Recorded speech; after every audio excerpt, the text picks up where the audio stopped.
Hey everybody, I'm Andy Waggoner. You've probably seen me in some other videos that we've done. I am a veteran and retiree of the Air Force, 20 years active duty, and I want to take some time today to talk to you about PTSD.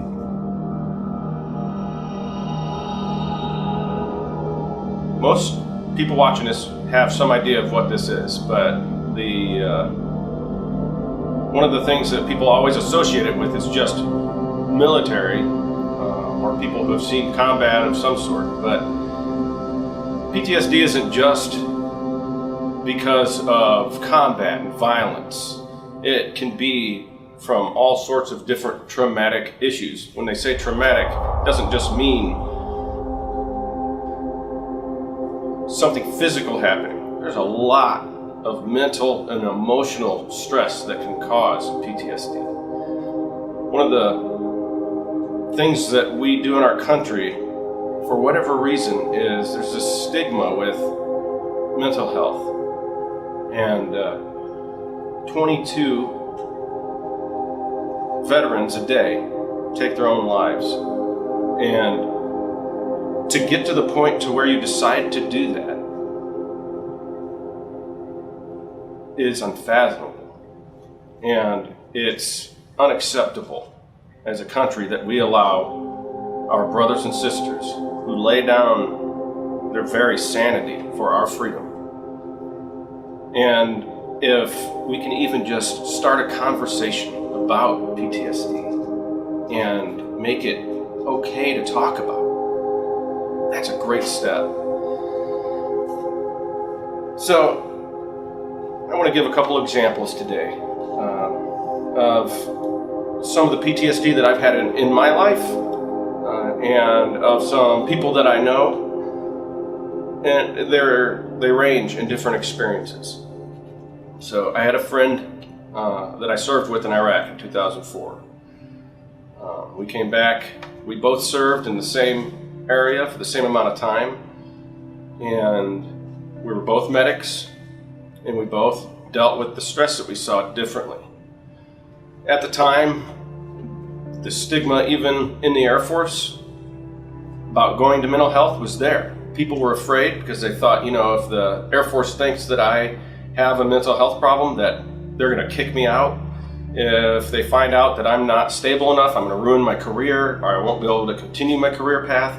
And those are all just fears and rumors that we tell ourselves and we tell each other, and it causes people to not seek help. And that's incorrect. The first and most important thing ever is to seek help.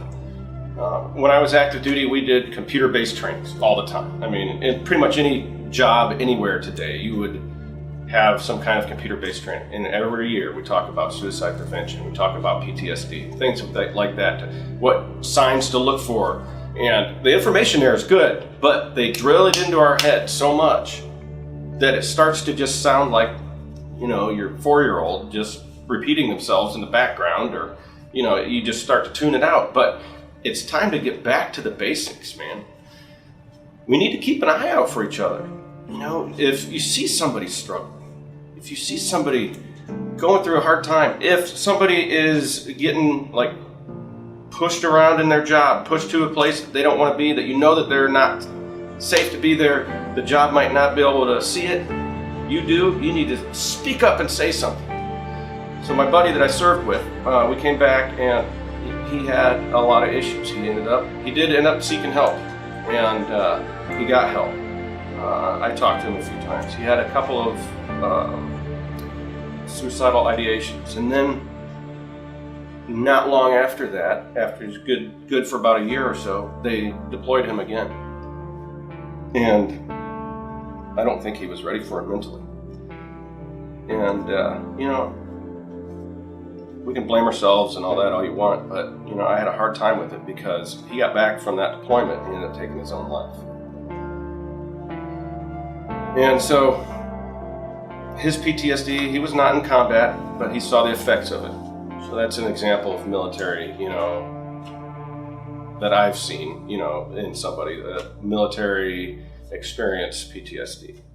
Another example, though, is one of the things that I struggled with in my own life goes all the way back to 1988. I lost my sister in a car accident in 1988. I was sitting in the back seat with her. And we were leaving, doesn't matter where we're going to school. Parents driving, and we got hit, rollover accident. Everybody survived except for my sister. And I was there with her in the back seat. I saw her, and for years, decades, I didn't have memory of like that summer, that Christmas. I would talk to my parents about memories, and it was just, my mind had blocked it out. And oddly enough, when I was talking to a counselor after my last deployment, just trying to transition back to family life, and I had just lost my dad to cancer, and had all that stress going on. As we talked about it, we peeled the onion back and realized that I was still dealing with stress from 1988, and that I realized that some of these scary things that I saw in my dreams or somewhere was actually her. And it's weird how the mind works, but I hadn't talked about it. I didn't know how. My parents did an amazing job getting me counseling afterwards, and I remember talking to people about my anger and frustrations, but I was 6 years old when it happened. I didn't know how to process what happened. Heck, my parents were adults. They didn't know how to process what happened. But PTSD is a complicated beast, and it is a silent killer. It is haunting our veterans every day. People sit there and dwell on their pain.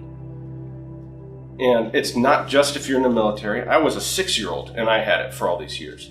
My grandfather did have it from World War II, and he lived his entire life till the day he died with this in his, just locked away inside because of the stigma of mental health. And especially back then, you're a man, you need to be strong, you can't be weak and admit to having this mental health problem. You need to just fight through it. And the way they do it is lock it in. But everybody has a breaking point.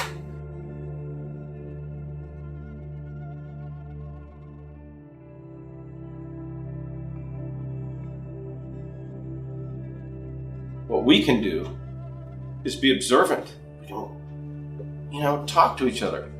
You got your buddy, who's just a little off. He's a little, just doesn't want to talk about something. He's been through something. Just lend an ear. You don't have to be annoying about it. That's the last thing anybody wants when they're going through a hard situation. But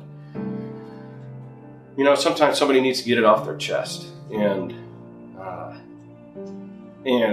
we need to stop telling people that they can't suffer, that they can't express pain because of their status, their race, their sex, their origin. Shouldn't matter. We are all human beings. We are all emotional, spiritual, and flesh. We have feelings of pain and suffering sometimes. To act like we don't is ridiculous. And then you don't want to be embarrassed because you don't want people to laugh at you. When you say it out loud, it sounds ridiculous, but it happens every day. And there are people who go through experiences every day who don't want to seek help because they don't want that stigma. And it's time that we shut that stigma down. It needs to be gone. 22 veterans a day take their own lives. That doesn't even include the people with PTSD that aren't veterans who take their lives. That's incredible. I challenge you today to just reach out and talk to somebody that you haven't in a while, that has been through something difficult. Whether they lost a loved one, lost a job. We just got through COVID. There's a lot of people out there with PTSD right now. And, you can laugh all you want. Oh, PTSD from COVID. Yeah, people lost jobs, people lost family members, people lost their houses. The whole world changed. And we got to take it seriously that we're all in this together. Reach out and touch somebody's life with just a moment of listening. And it's amazing how much you could change their life. You know, if you do it and you encourage your buddies to do it. If you see somebody laughing about somebody who's in pain or who's trying to hide their pain, nip that in the bud. Starts with one person, can change the world that way. You do it, your buddy does it, it starts to multiply. Pretty soon, everybody's got their back, you know? You gotta check your six. You can't just be in this alone, and you shouldn't be expected to be. So,